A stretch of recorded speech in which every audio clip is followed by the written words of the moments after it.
You get more people to say the same thing, then the voice gets louder. You can all whisper it. 100,000 people can whisper something. It'll be louder than one person yelling it. You know?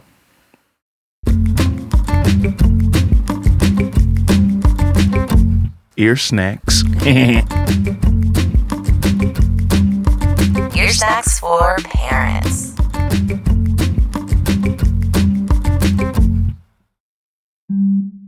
Hi, I'm Andrew. And I'm Polly. And our children are downstairs. This is an episode of Ear Snacks for Parents. Ear Snacks for Parents. Are you a parent? Are you a child? Do you know one? Do you know a child? Are you child adjacent, but not child self? If you are child self, maybe tell a parent. Yeah. This is not your thing. Tell a parent. Something is wrong with my Tell ear a parent snacks you today. want a different episode. Though sometimes our kid listens to Ear Snacks for Parents during her independent time. It's not inappropriate. No, it's not inappropriate. We promise not to be inappropriate. However, we are talking about some adult conversations in an adult tone, so your child might be like, hang on, why aren't they pretending to be bad guys? And other fun stuff. Why are they saying long sentences Right. that are all in a row? Where the music. Where the music. Where the fun. Where the fun is. Where other kids' voices. To that I say, welcome to Tuesday. Anyway. It's been a while since we've said hello to you. It's been a while. Hi. How you doing? I don't know what you've been up to. We have been hanging out with our two kids, and we had a third, so now we hang out with her too. Yep. We get no work done, but we're trying to start including this very important work that we have been doing on our own. We have been doing in community with others, and some of you have been doing yourselves as well, and some of you are maybe considering it, and some of you might not have started yet but want to, or it might not be on some of your radar. It's work that we are all somewhere on a journey of, and that is anti-racist work. Dismantling racism. Yes, which we feel we have an obligation to do as humans. You're either doing it or you're not doing it. And we also feel we have an obligation to do, I'm speaking we, me, and Andrew. We feel we have an obligation to do as parents, as partners. And as people who create media for children. That's right. So we are committed to doing it and want to do some of it with you today. And the way we thought of doing it was by having a conversation with some people who have been doing this work for a long time.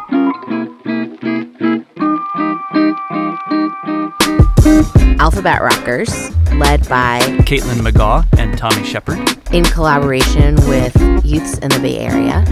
This intergenerational group creates brave spaces to shape a more equitable world through hip-hop. They are Grammy-nominated, twice Grammy-nominated, is that right? And their albums inspire American kids and families to stand up to hate and be their brave and beautiful selves. They have a wonderful anti-racist curriculum for families that's meant for all generations of families. It's called We Got Work to Do. We got work to do. Come on, y'all! You can find it right on their website, alphabetrockers.com. Those of you who feel like you're already up on this conversation, we didn't want to let the whole episode go without mentioning it towards the top, because it's a great resource for this important work. This episode is a largely unedited conversation for grown-ups. Nothing inappropriate, but geared towards parents and those who work with children. And we're planning to follow this up with an episode geared towards children. So if you listen to both this episode and our follow-up episodes, you'll notice that we're going to lift some of the content today and put it directly into that episode. But this is a conversation as we had it. Actually, it's the second conversation we had. Before this, we had an hour-long conversation about me and Andrew's personal work, anti-racist work, and where we were on our journey in anti-racist work and what our intent was in doing work in this space. This is a conversation that's not perfect. We are trying to do work, like many of you, that's really hard. And one of the reasons it's hard is there's no answer yet. Some of you will have talked about this already with your partner and your kids. Some of you have been thinking this inside your head, maybe. Some of you have had these thoughts, but maybe, like me, you're not sure of what words might be most change-making to use, or least harmful to use. So we're all somewhere doing this, and we hope that this conversation encourages you to do more, wherever you are, to do more work. We're hoping that any of these lines of conversation could help with the way your family thinks about anti-racism.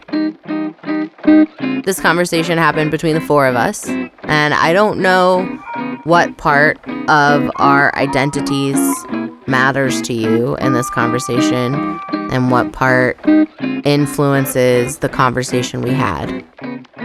But to disclose, this conversation happened between the four of us, and we don't talk a lot about our identities in Ear Snacks. But this is a good time to do that. Me and Andrew. Yeah.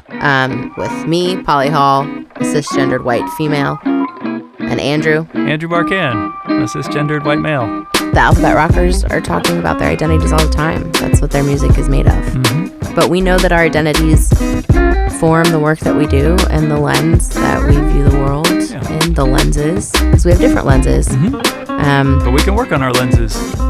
Seeing them, noticing them. Yeah. Okay. All right. Without further ado, we're going to roll the tape. Here we go. What's up? Cuckoo. There they are. Hey. Let's do this. Okay. What are we doing? Well, in this episode of Ear Snacks, we're talking about a lot of important things. We have been talking about the Black Lives Matter movement and some protests that some of our friends went to.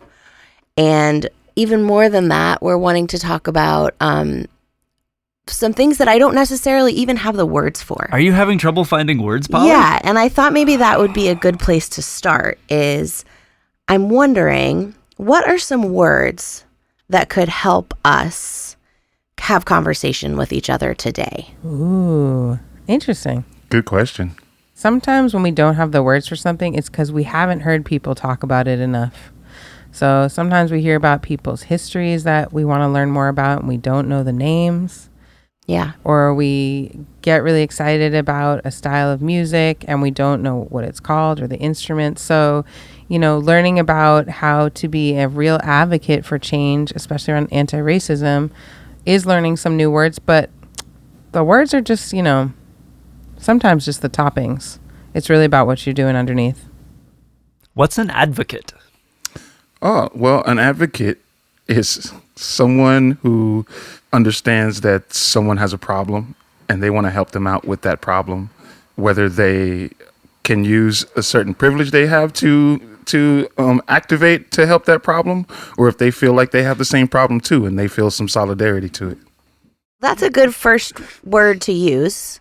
And I think I would like to be an advocate, and I want to use language that helps have conversation about it.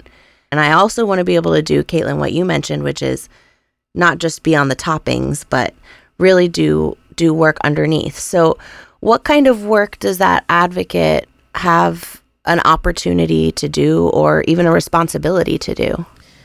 It's really good questions. And actually, I think a great question to start with is the world really fair?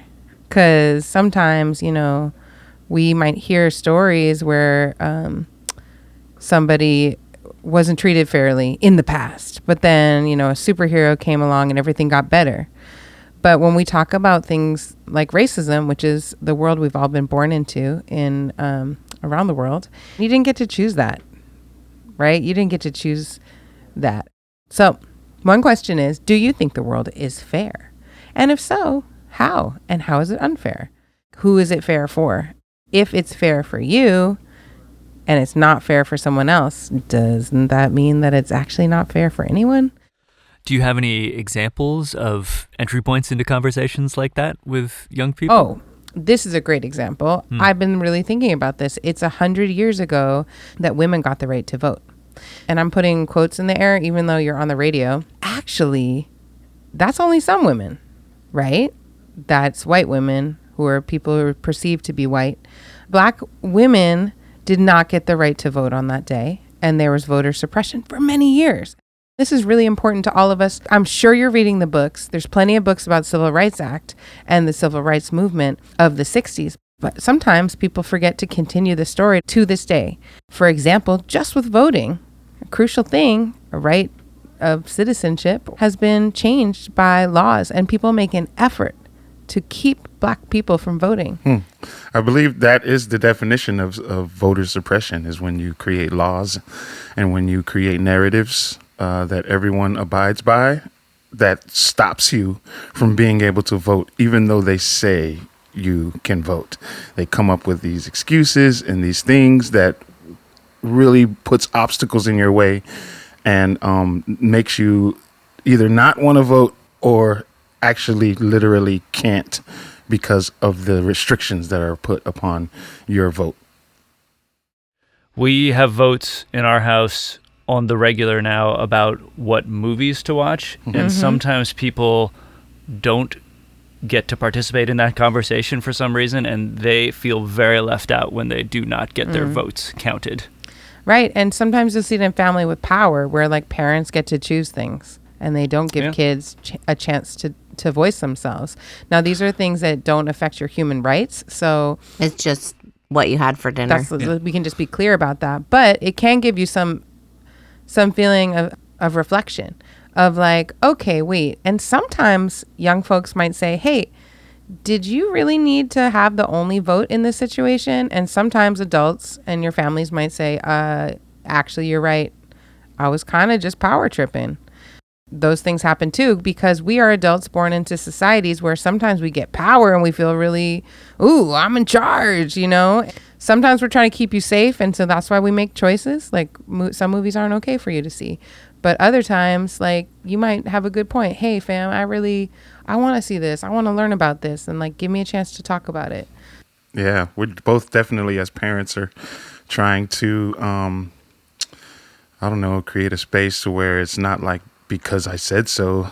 It's more be a reason. There's a reason. And it still winds up being because I said so, but this is why I said so. You know? Yeah. Yeah. I think our children deserve an explanation, especially when they're, so smart as they are these days. Because I said so isn't valid to anyone. You know what I mean? Yeah. It's like, what? Okay, yes, you said it, but what is the reason why, and how am I going to learn from it? Is what they're asking for. You know. Since you guys just mentioned being parents, I was wondering if you could share how old your kids are, sort of where you are as a parent, and what it's like in your house. Yeah, for me, I have a 12-year-old, soon to be 13-year-old 7th grader, who is also in the Alphabet Rockers crew, Tommy T3PO, Shepherd the Third. Actually a lot of the Alphabet Rockers music and adventure has been, the word isn't attributed, inspired by his experiences. Yeah. Some of his experiences throughout school have been, has inspired some of our music and some of our activities and videos and things. How old was Tommy when you started Alphabet Rockers? He was 0. 0. So I have a 0-year-old and a 4-year-old. Oh, no, 3.5, but almost 4 in my family. And, it's been kind of magical to do this work as an artist parent, because I brought Kid with us when we were doing like critical work in the field of like interviewing people, witnessing Black empowerment work from other groups in the Bay Area. And there was little Kiran running around, absorbing all this legacy of leadership into his framework of who's in charge. And his voice, you can hear on the first track of Rise, Shine, Woke. You can hear a little giggle as Mama Davis reminds us that you can start this work of anti-racism when your child is in the womb. And she was just talking to me about my baby. in that moment. She was really reminding us that this education doesn't start in high school. It doesn't start when you feel comfortable. It starts when your baby is just cooking, or when you first get that baby at the hospital, or even before. If you're an adoptive parent, it starts in your relationship to receiving this child. There's so many ways you can start this work in connection with the young people in your life. My other one, little Zero, Jazzy, we call her now, was in my womb the whole time we recorded The Love. So that's kind of fun. And Kiran was in the studio with us, and Uncle Tommy takes good care of him. And we got him on the track using his voice. So you'll hear him on the first and last songs on the album. If you dig in, he says, someday, when he asks for change. You sang the lullaby from Hamilton for Kate on your snacks. Yes. Y'all know Verid, who is a singer-songwriter for young folks. And she did this blog once that said, our kids learn to love things in the world because we love them. Like when I play piano, my child sees me having so much joy with music that they think maybe music is a joyful place for me too. I actually just think that's a beautiful metaphor that I drew. Like, how do I share my process with my children? How do I share like why I'm feeling a certain way? How do I share my endless commitment to human rights? And we do it every day. We don't hide things from them. We process. My husband's working on fixing the racist housing system in the country. And so, at the end of our days, we connect on those things. We integrate it. And so there hasn't really been anything too uncomfortable, except for when Kiran started wanting to play with cars, and I told him he couldn't play with the police cars because they show up in a lot of kids' books or in sticker packs, and suddenly you're like, here it is again, police cars.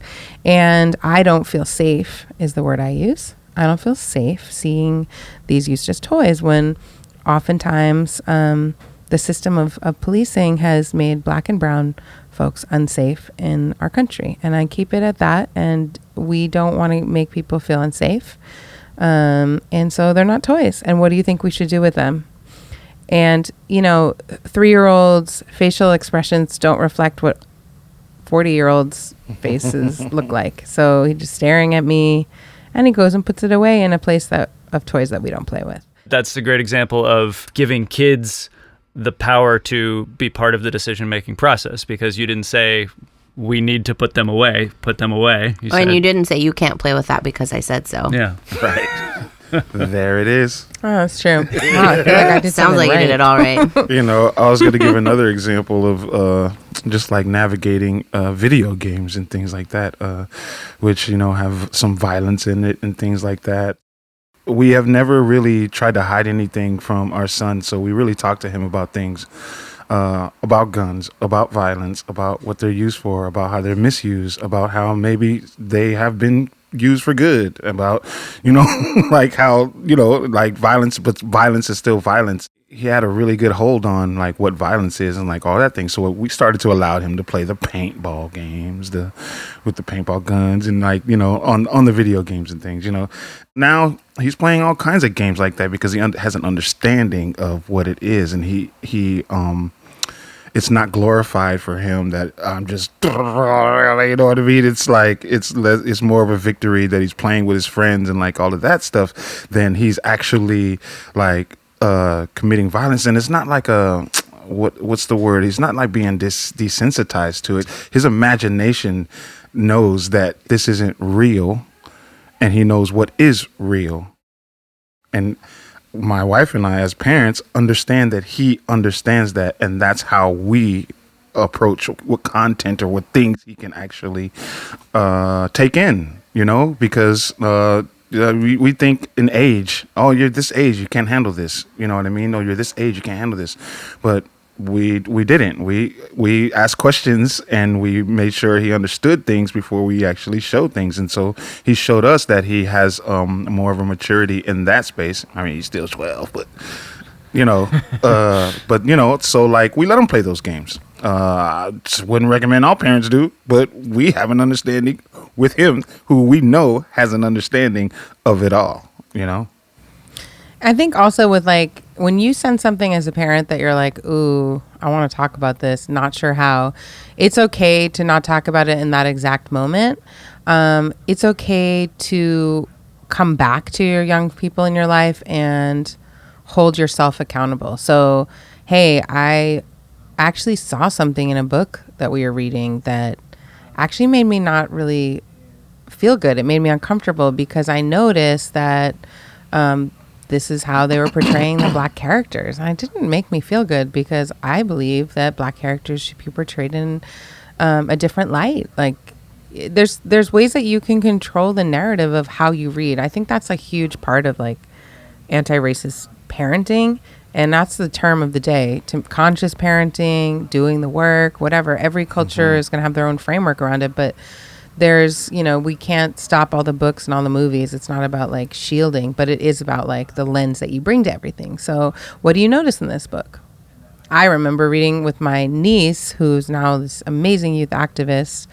When she was 8, we were reading this book, and it was about a Native American. It was like Native American pictures, this and that. And I was like, let's take a look about the writer and see what they wrote, because it says about the writer. And it was a white person who was not, I'm not going to say they were appropriating, but it felt like they were using the stories of the community that they lived in, and they weren't naming their relationship to it. So we just noticed it. We read it aloud. We talked about it. And that's a tool. Do I know the answers? No. Do I notice something that makes me feel uncomfortable? Yes. And I'm committed. So I want her to also just say, hey, like when I read a book, let me think about who's writing this. Like, where's the truth lie in it? And I don't know. Those are just some little tips of the uncomfortable. I mean, I think both of you mentioned something, which is that when we notice something problematic, it's an opportunity to talk about it. And if you don't talk about it, then you're not doing anti-racist work. Yeah. You're allowing it to continue silently. You become part of the problem. Right. Yeah. Yeah. You automatically become part of the problem if you don't talk about it. Well, what if you don't notice it, Tommy? Then how do we backtrack, do you think? I think you simply just go, oh, I didn't notice that before. I know it now. And so I know better. I'm going to do better. That's right. That's also very easy to say, but not very easy to do.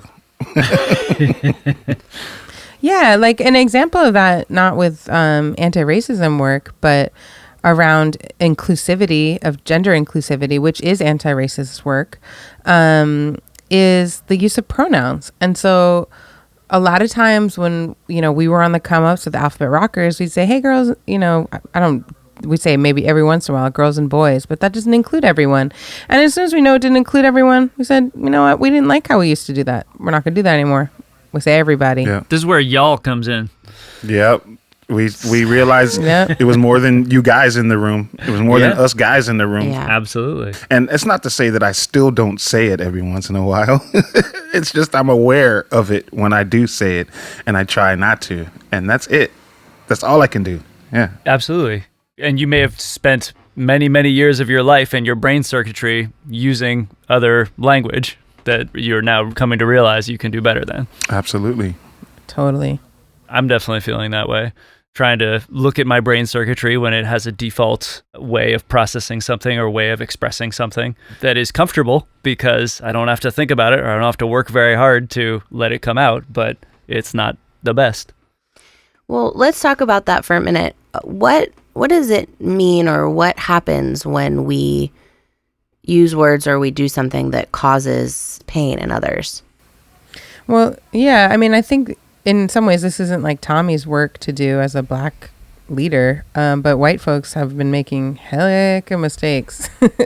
I don't know, Tommy, if that's how you're feeling, is like, that's like, how do white folks hold ourselves accountable? Or, I think it's just really about accountability. The question was about accountability, period. Like in the gender sphere,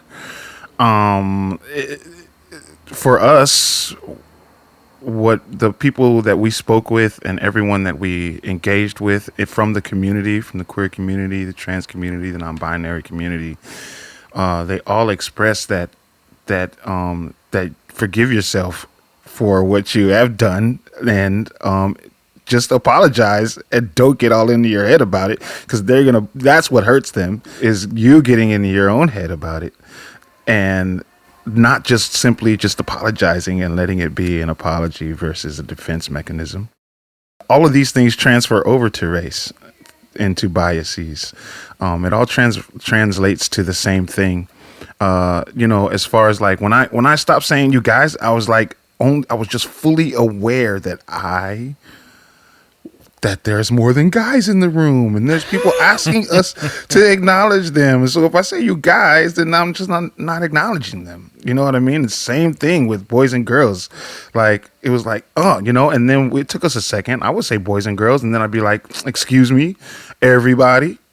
You know what I mean? And I just correct myself and just keep it moving and not make a big deal out of it. I think that's what it is. But you can only do that if you feel right about it. If you feel like there's something wrong, then it's gonna be worse. The apology it's not gonna be sincere, and then it's gonna be defensive and all these things, and it's gonna be energy. But if you really are interested in keeping it moving, then you would just apologize and keep it moving. I like you, Tommy.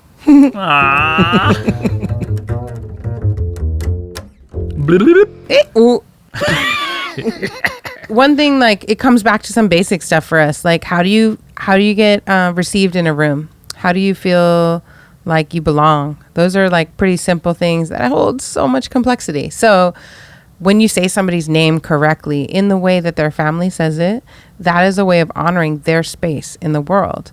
A lot of folks have compromised their interest in pronouncing people's names correctly. And so, first day of school, it's hard. You get 30 names and you have to sort it. But when it's the 5th day of school and the teacher doesn't say your name correctly, or they're mixing up the 2 kids who are not white, that's when you realize the school was not built for me. And so how do you as a parent or teacher make that kid feel safe? I mean, that's really hard, because those kids' families will know that you may or may not be really about their child thriving in this world. And that's some really deep stuff that we hold in our racial trauma as white people too. And it's usually white folks that are the perpetrators of that. So I'm just saying that. But yeah, learning to say someone's name correctly makes them feel like they belong. And I also feel like, yeah, if you mess it up, one thing that is really cool is all of our phones have a little voice memo thing in it. So, hey, would you mind saying your name one more time? And then I'm going to play it back and it's going to sound so amazing. And you can record a child's voice saying their own name so beautifully. And you can make a song about it, or you can celebrate it. You can listen to it on repeat until it feels good in your mouth too. Yeah, at least as a teacher, that's a tool for you. And you can actually go home and figure this out, throw it into a file and use it. And then that's actually making things extremely more experiential for all of your students than some of your students. That's such a beautiful way to welcome people into your life, whether you're a teacher in a classroom or a parent meeting new kids or a kid meeting new kids. If you were a young kid, or if you were a parent working with a young kid and thinking about how do you think about identity, or how can you ask some questions or do some explorations that would help a kid think about their own identity or notice their own identity, what kinds of things could you ask or do? If you're trying to think about what identity is, it starts with I am, and the list goes on. You are many, many things. You're made of so many beautiful parts of the world, people who love you, inspirations, cultures, genders, legacies. There's so many ways that you are you, but identity is in your words. It's who I am. Identity is who you are. Yeah, that's exactly what we do as Alphabet Rockers. Is, we always say, we're like, want you to be able to acknowledge and stand up for and be your brave and beautiful selves. Be yourselves. And as soon as you can be yourself, someone else can love you. And so it's always been about identity. Dang, y'all just cracked something. It's always been about like Get that ear snack. But yeah, that ear snack. Thanks for that snack. Because yeah, it's a capital I. Like now, like it's just how many. It's a tree. Identity is a tree. So how many roots does identity have? It has the identity of me, who I am, a black man coming from the culture that I'm in. It has the root of Kaitlin being who she is, coming from that. It has all these roots. Identity is a tree. Yo, that's nice. I'll say this: 5-year-old Kaitlin would see identity through I am a sister, I am a friend, I am from the North and the South, because it was a big thing growing up how divided my family was around our relationship to my dad's experience in the South and my mom's experience in the North, which is a lot of stuff that keeps unfolding. But that's what I would say probably as age 5. And there's an amazing poem that really helped me find myself as a young girl at 14, recognizing that what whiteness was for me. And that poem, well, there's first the one called Ego Trippin' by Nikki Giovanni, which set me in my sights on Amazing, because that poem explores the incredible, unstoppable, irreplaceable brilliance of black women. And so when I heard that poem, I thought, okay, I get it. Like, my life is reflection of the black women's history. Like, I can't separate myself. When I know this to be true, like, where am I in that legacy? Like, where am I? That's not saying anything about me being any close to being a black woman in my lineage. It's saying that the poem had the strength to show me who I was. And there's another poem by a Puerto Rican writer whose name is Rosario Morales. It's called I Am What I Am. And when I read this poem, which I'll send it to you, but like, I am what I am, she never stops. Like, there's not one thing, there's not one way. You can't take it away from me. Like, I am me. And it's a glorious celebration of I ams. And so when we, like, one of the songs and one of the questions we actually ask folks is like, you respond, I'm a star. So when people say, what are you? You say, I'm a star. There's a million stars in the sky and they're all unique, right? So you can certainly identify your story within that. Also, when is it important to know how other people identify, and when is it none of your business, right? Because sometimes people may have a little bit of curiosity about, well, where did you come from? And da-da-da. And the questions come off like, I don't belong here because you need to fit me in your frame. So those are some good stuff. It's complicated, and that's more for the parents of like figuring out like when are we curious about someone's identity, and when should we just do that work on our own family so that we really can embrace like the tough stuff. Like, I have some really tough stuff in my history that I am reckoning. You know, I wish I could remember the person who told me a while back that if you get close enough to someone, they'll eventually tell you their identity. If you really want to know. You know, if that's not the first question you ask someone. Neither is, what do you do? You know, when you meet someone, it shouldn't be the first question or the second question. You should get to know someone, and then they'll tell you their identity. Tommy, you said something about when you go in front of an audience, something about why you're there together. Oh, and how you're accountable to your audience.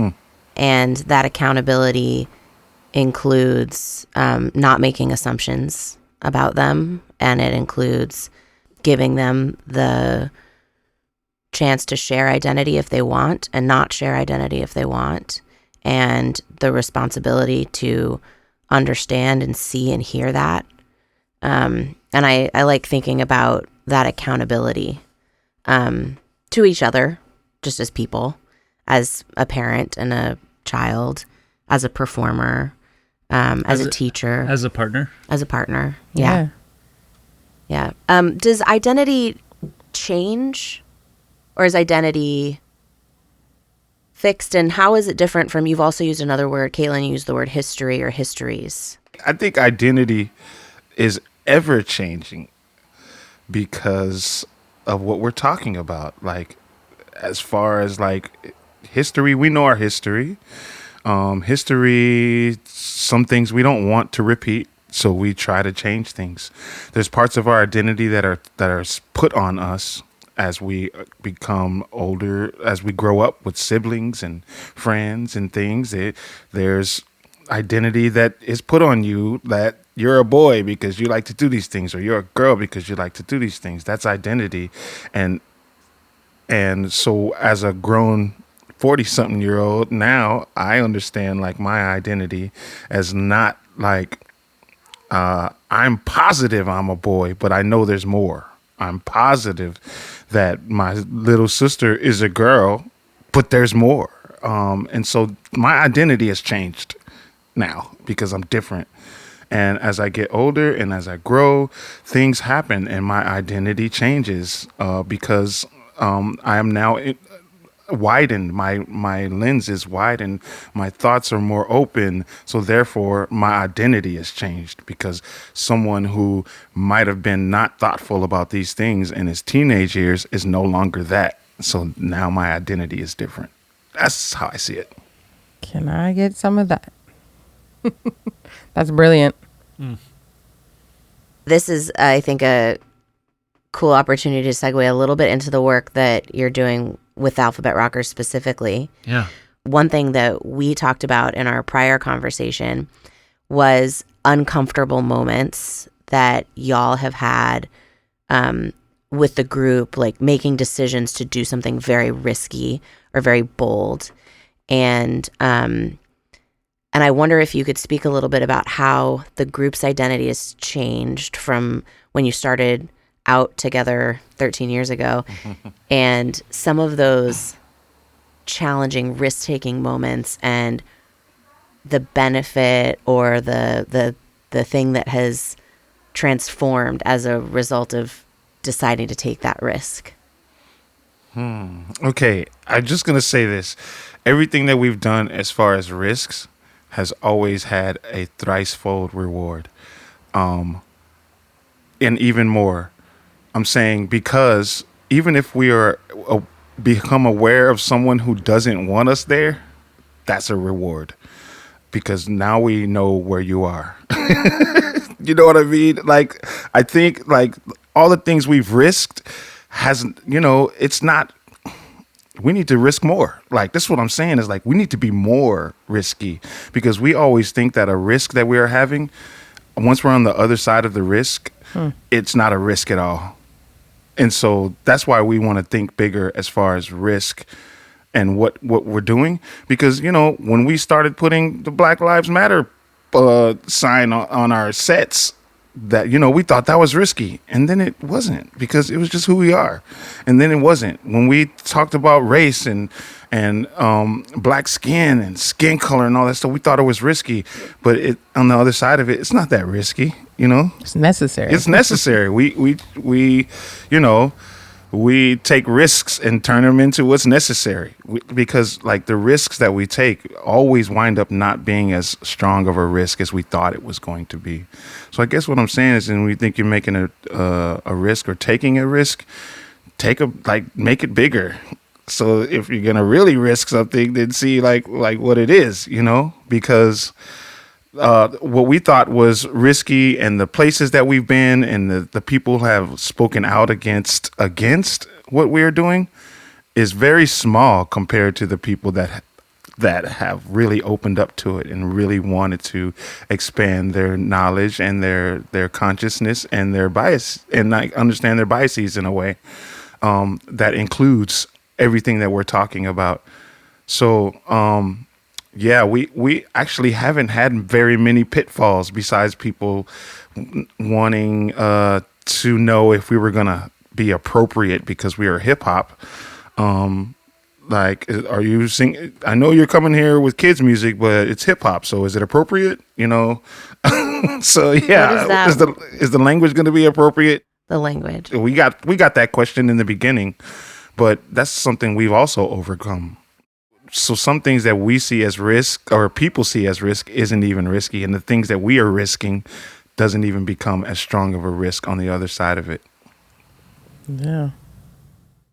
When you're thinking about people who might resist or be concerned about messaging and words that the alphabet rockers use, what do you say to somebody who thinks of words that are talking about, race and honesty and and freedom of identity and expression, when they think of that as indoctrination of some kind? Like, why do you think somebody could, what do you say to somebody who has that idea? How can that idea be turned around? I think a great question when you're facing adversity around, just your deep love of humans, which is what our music is, is I wonder what makes you ask that question. Interesting. Because I wonder it's not pointing a finger, it's not wagging a finger. It's actually just inviting you to do some work, because sometimes the questions that come they have already decided something. So when somebody's already decided, you can just say, I wonder what makes you think that. Yeah. That's, same thing is when, when someone says, oh yeah, that person was, probably arrested or treated that way because they're probably causing trouble. And the simple question is, what is it about that person that you think they were causing trouble? And that the answer to that question is inside of that person you're asking. Yeah. And I think when we can talk about the risks that we have taken as artists, the only risk we've really taken is amplifying other voices and making space, and that's just necessary. And so when I think about as parents, and parents are creative in so many ways right now, and really this time of being in lockdown and having to reinvent school and all these systems, it's I know it's really hard on everyone in their own ways, and a lot of stuff comes up in families, and the creativity is the same unlocking, what is possible in our creativity as families. What risks, when we talk about risks or trying something new, which is what risks are, what has not worked for you in your family around, appreciating Black culture, honoring Black contributions to the art and music and textiles and all the things in your home, looking at, and I'm speaking specifically to my own cultural background. So, looking at things that, family photos, what was happening in that photo that year? Who was honored? Who was, disserviced by that?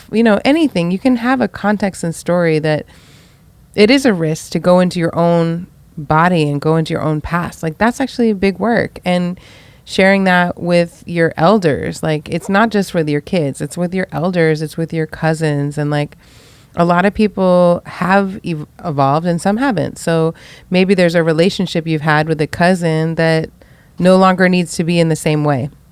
So your risk is let's try doing this different. Actually want to use this language around, when we talk about people, and then see how that goes. Because there's lots of patterns that people just repeat just because they think they're supposed to repeat them. And actually you can find new ways to be together.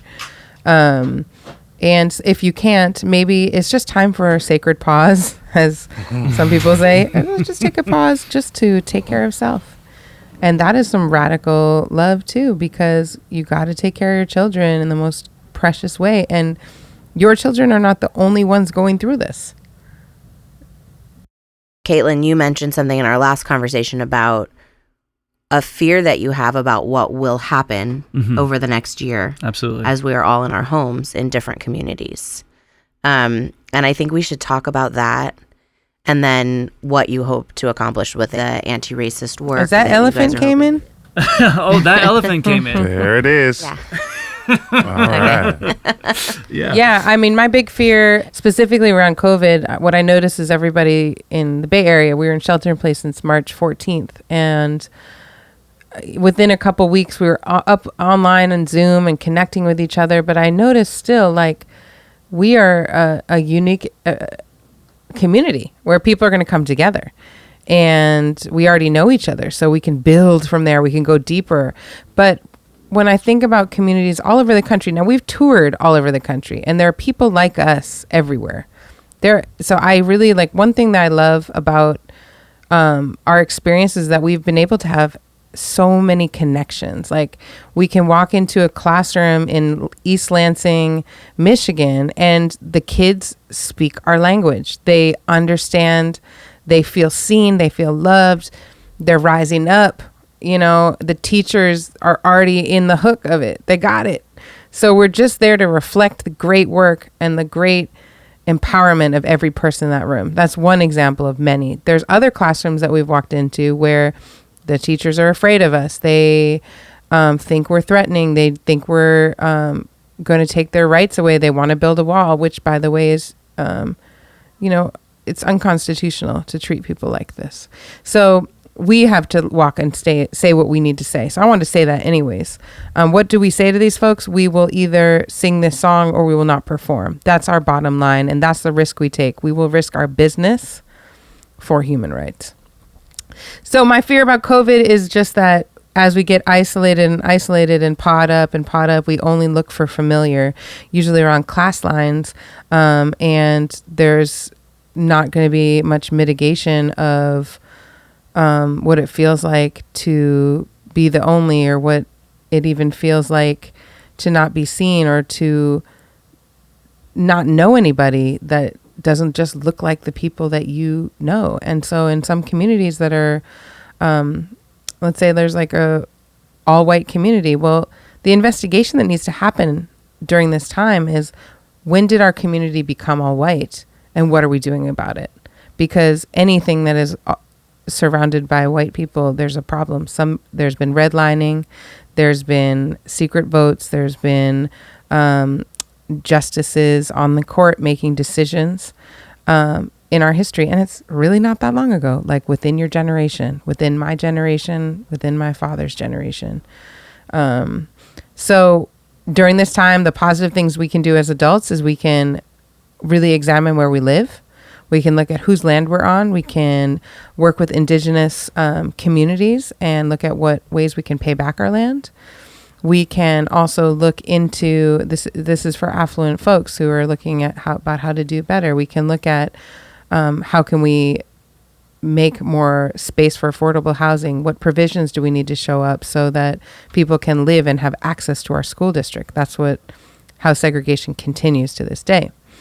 Those are things that are actually, you could do small actions around. And then as families, I mean, it's just got to be like looking at what resources do you bring into your home, and like what is familiar, what becomes familiar in the next year is going to dictate something for your child over this time. What is comfort, and why? And so, like, how can you create space? And we invite you into the Alphabet Rockers community. We are all about more is better, you know.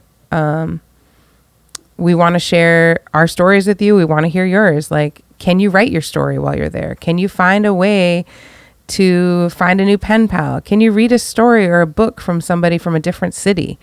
When you get off your Zoom chat from school, who's the first image you look at to remind you that this is not the only kids in the world? Just some ideas. Yeah, what she said.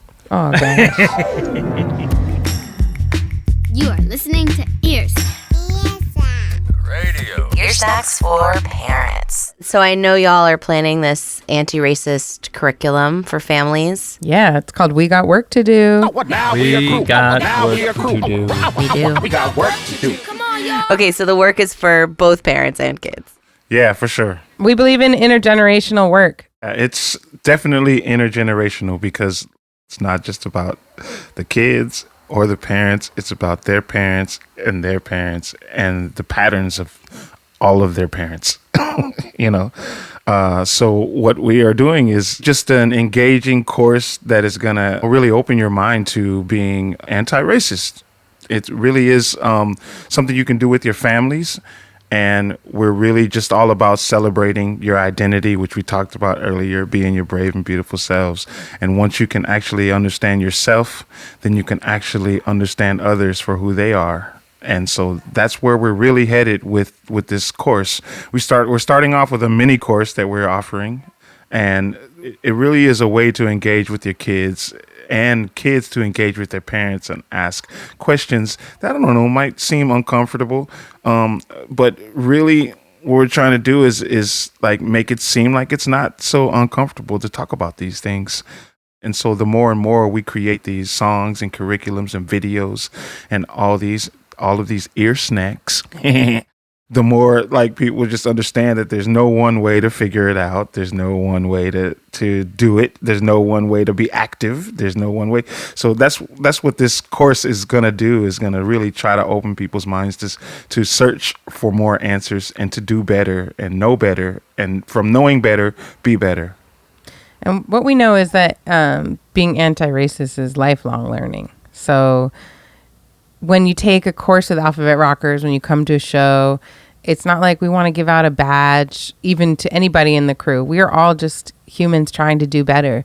So when you sign up for the Alphabet Rockers mini course, which is called We Got Work to Do, you get a chance to dance together. You get a chance to ask some critical thinking questions. You get just openings, you get to listen to our kids talk about racism. They're 11 and 12 years old. They've developed their own way of talking about what they've seen and felt and advocated for. There's that word again, advocated for in their lives. And you'll get to see how that can take place in a conversation, which is mostly what we're doing in Shelter in Place with our communities. Lots of talking. Right? Or through dance and song. And so Tommy's going to teach you how to make a beat with a Sharpie, and you'll learn some of the rhymes and raps that the kids and the rockers have been writing. And we just want you to show up and witness, hear your own voices back, make your own work as a family, and then we'll regroup and we'll keep going. We can get to know each other better and make the world better for each other. And one of the things the Alphabet Rockers mini course is going to do is it's really going to challenge oppressive language. It's going to challenge systems and how they work. Really, we talked about advocacy earlier. We're modeling it. We're modeling those things, and we're showing how we do those things. We're not saying this is how you do it, but we're showing you how we do it. And this is what we do, and we're actually challenging you to stretch and do these things, and take this starting point for a way to engage in meaningful conversation. And take ease as you do hard work, and know that you're doing the work that millions of people have done for hundreds of years.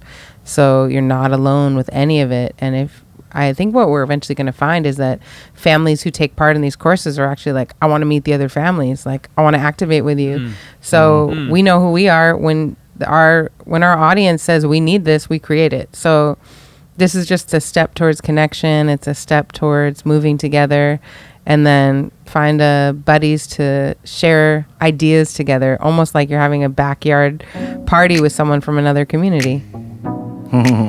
Yeah. And it reminds me of some of the folks in my life, white folks in particular, that are saying, not you, Kaitlin, that are saying not y'all either, that are saying, oh, you know what? Check this out, man. I did this thing, man. I did this for you, And I'm like, that's great. I'm not going to give you a trophy. I'm just going to give you a break. I'm like, you don't get a trophy. Don't give yourself a trophy. Give yourself a break and then get back to it. You know what I mean? Don't forget what you just did, because you're not. Because it's not done. Yeah. will use your voice and make them understand. And you know the feeling when you got out this year for the family Black Lives Matter protest, when you saw there were hundreds of other families all over the country that were taking their kids out in masks for the first time because it mattered that much. It was like there's so much pain in like getting out and recognizing and acknowledging what has been going on. There is a comfort in knowing that a lot of people are doing better, that are saying it's enough. So I think that's the only trophy you get, is just that you're not alone, and that's all you need.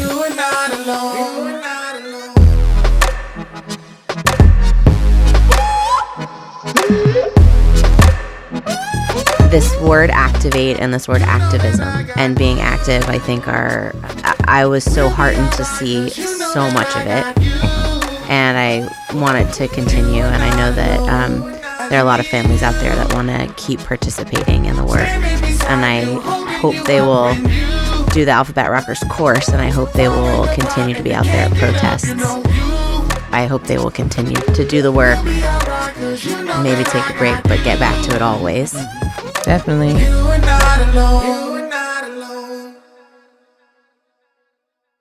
I know, Tommy, you have this activity with a Sharpie, which is one way that you can be active that might be interesting to kids. And I know you're going to do some of it in the course. And I was wondering if you could share a little bit with our listeners now as an activity that they can do wherever they are. Sure. The lesson is merely about, like, I'm going to use an imaginary Sharpie.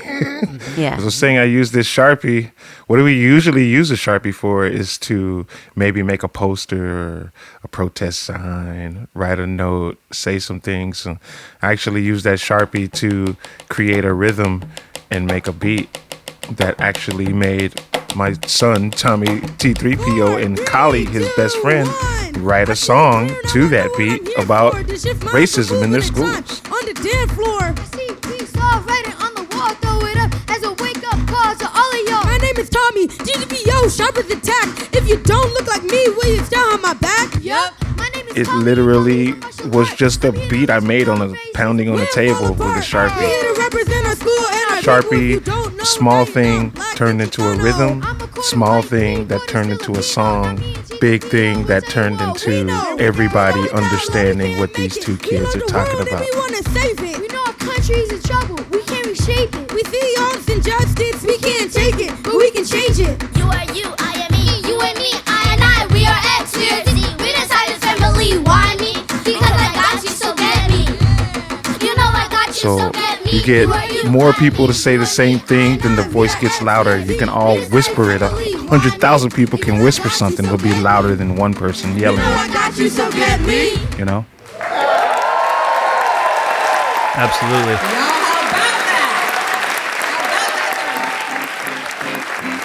We can add our voices together and make something new. Mm-hmm. Hey. Absolutely. The big piece I want folks to leave with is that the work of being anti-racist and being this never-ending advocate is both being honest about the systems that are, acknowledging them, dismantling them, making change to them, but also creating and building a new way of being, which is a liberation space. If you're coming from a privileged space, you are merely listening and witnessing and advocating for that to be, even if it's not something that your family necessarily understands yet.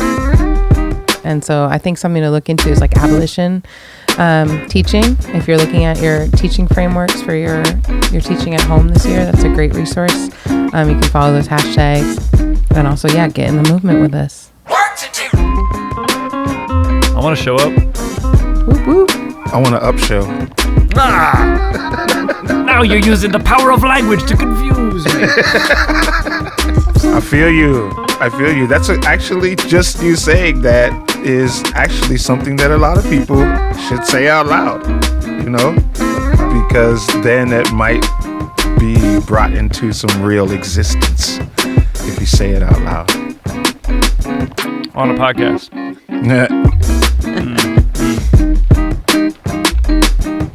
Thank you both for being willing to talk with us. Yes. And Y'all are awesome. educating us and sharing with our listeners the work that you do, the work you have been doing, the work you plan to do, the work you hope others will do also. Yes. Thank you.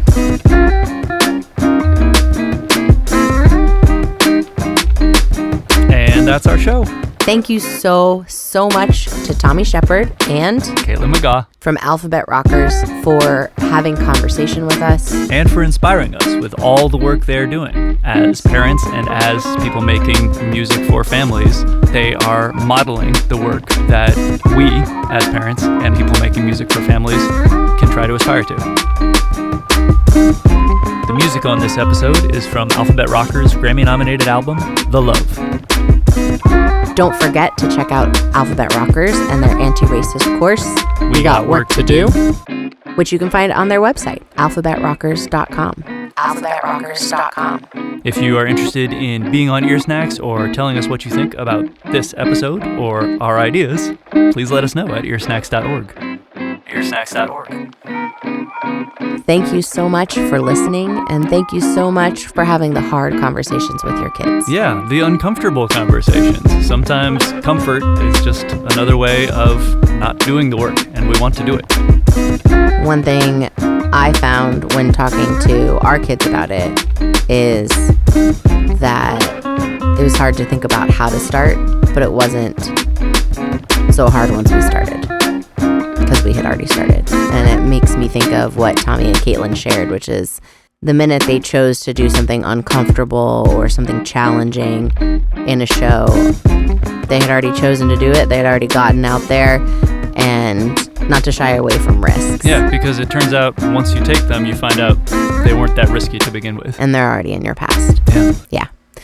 So thank you so much for what you're doing at home with your kids. Thank you for sharing it with us. Those of you who are interested in being in a series of episodes about racial justice, Black Lives Matter, and making this kind of change, please make sure you volunteer. Please let us know at earsnacks.org. All right, Polly.